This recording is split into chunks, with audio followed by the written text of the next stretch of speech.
রাজ্যের স্বাস্থ্য ক্ষেত্রে ঘটে যাওয়া ভয়ঙ্কর সেই ঘটনা আরজিকর কাণ্ড, যে ঘটনা নাড়িয়ে দিয়েছিল দেশকেই শুধু নয় গোটা বিশ্বকে। আর সেই ঘটনায় অন্যতম গুরুত্বপূর্ণ পদক্ষেপ রাজ্য সরকারের, তার কারণ খুলে গেল RG Kar files.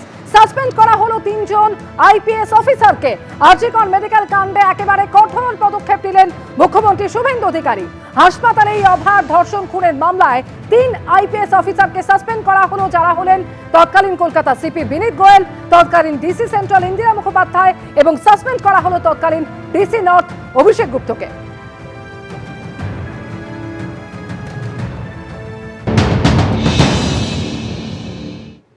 Arjigor incident under the leadership of the Chief Secretary along with Home Secretary, তারা একটা ফ্যাক্ট ফাইন্ডিং এর কাজ করেছেন গত কয়েকদিন ধরে। সেইটা দেখার পরে ইনিশিয়ালি আজকে আমরা একটা অ্যাডমিনিস্ট্রেটিভ অ্যাকশন নিলাম। এজ এ হোম মিনিস্টার আমি ডিক্লেয়ার করছি, সেটা হচ্ছে ওই সময় যে ইনসিডেন্ট ঘটেছিল তাকে মিসহ্যান্ডেলিং করা, প্রপারলি এফআইআর ইনভেস্টিগেশন ইনিশিয়ালি যে পার্টটা পুলিশের করা উচিত ছিল অ্যাজ এ ডিসিপ্লিন অর্গানাইজেশন, সেই বিষয়গুলো দেখা। আমরা কিন্তু মূল ইনভেস্টিগেশন পার্টে যাচ্ছি না, কারণ ওটা সিবিআই করছে। আমরা শুধুমাত্র আমাদের সরকারের যে লোকরা ছিল, specially the senior police officers, the then Kolkata পুলিশের যারা ছিলেন সিপি এবং ইনক্লুডিং অল, এবং সবচেয়ে বড় অভিযোগ যেটা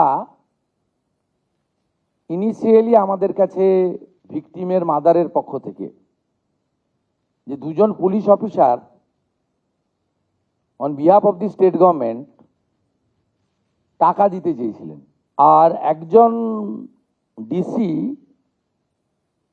তার প্রেস কনফারেন্সের অ্যাটিটিউড এবং ল্যাঙ্গুয়েজ, এটা আমাদের রাজ্যের ক্ষেত্রে খুব একটা সুখকর ছিল না। ইন্টারনাল ফ্যাক্ট ফাইন্ডিং হবে, ডিপার্টমেন্টাল ইনকোয়ারি হবে, তখন ওনাদের যাদের বিরুদ্ধে আমরা আজকে অ্যাকশন নিচ্ছি তার বক্তব্য নেব, এবং ভিকটিম ফ্যামিলি যদি চান তাদের বাড়িতে গিয়েও আমাদের অফিসাররা নিয়ে আসবে, এবং তার পারিপার্শ্বিক যা আছে phone call record, WhatsApp chat, এগুলো আমরা পরে পরে বের করব। তখনকার যারা অফিসাররা ছিলেন তাদের সঙ্গে কাদের কাদের কথা হয়েছে, কোনো মন্ত্রী মুখ্যমন্ত্রী দিদেন টাইমে তাদের কোনো ইনস্ট্রাকশন ছিল কিনা, এগুলো আমরা সব বের করব। কারণ ওদের যে অফিসিয়াল এবং পার্সোনাল, সেটা আপনার ইনভেস্টিগেশনের পার্ট। আমরা আজকে 3 জন আইপিএসকে সাসপেন্ড করছি। মিস্টার বিনীত গোয়েল, উনি এখন এডিজি রয়েছেন আইবিতে, আর আরো 2 জন আইপিএস, শ্রীমতী ইন্দিরা মুখার্জি এবং শ্রী অভিষেক গুপ্তা। এই 3 জনকে আমরা আজকে সাসপেন্ড করলাম, এবং এইচএস এর গাইডেন্সে, সিএস এর গাইডেন্সে HS as per the rules যা আছে ক্যাডার রুল, সেটা মেনে ডিপার্টমেন্টাল ইনকোয়ারি এবং প্রসিডিংস স্টার্ট করবে, এবং within stipulated time to time সেই রিপোর্ট আসবে। যেটা প্রেসকে বলবো, যেটা ডিপার্টমেন্টাল অ্যাকশন নেওয়ার আমরা নেব। শুরু থেকে অভয়ের পরিবার প্রশ্ন তুলেছিল পুলিশের ভূমিকা নিয়ে, আর আজকে রাজ্যের এই কঠোর পদক্ষেপের পর অভয়ের মা রত্না দেবনাথ, পানিহাটির বিজেপি বিধায়ক, অভয়ের মা, তিনি বলছেন এই 3 আইপিএস সেমিনার রুমে ছিলেন, মিথ্যে বলেছিলেন ইন্দিরা। অভয়ের দেহের সামনেই বাবাকে টাকা দিতে চেয়েছিল অভিষেক গুপ্ত। মুখ খুললে মেয়ের বিচার হবে না বলে টানা চাপ দেওয়া হয়েছিল বলে অভিযোগ করেছেন তিনি।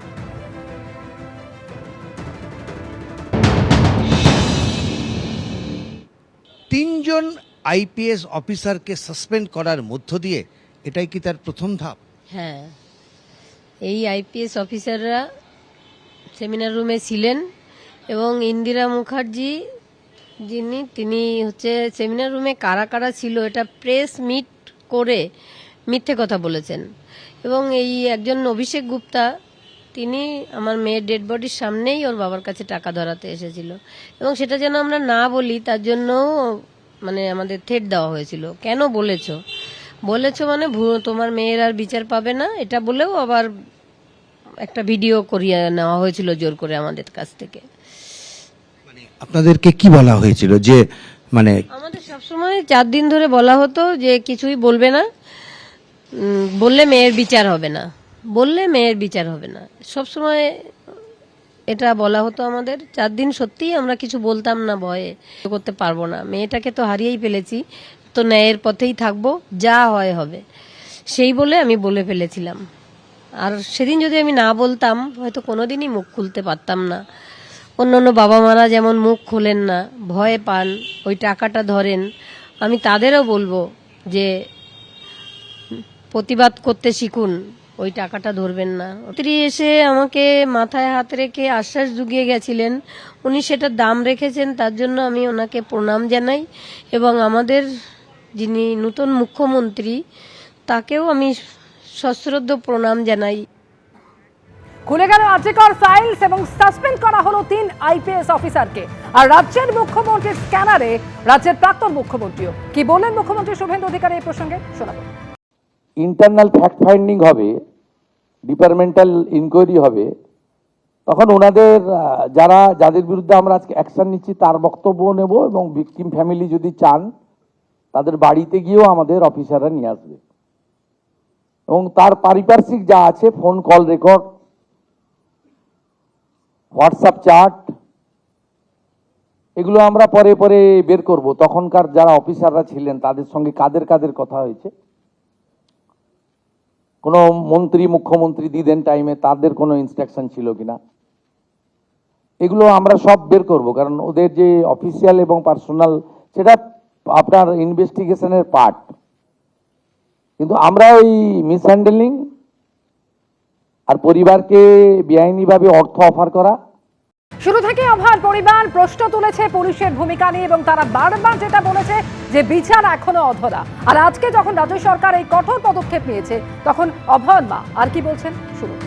টাকা দিতে চেয়েছিল ওর বাবাকে, সেইটা পরে বলা হয়েছিল যে আমাদের ওসব কোনো বলাই হয়নি, এটা বলো তোমরা, তাহলে তোমরা মেয়ের বিচার পাবে।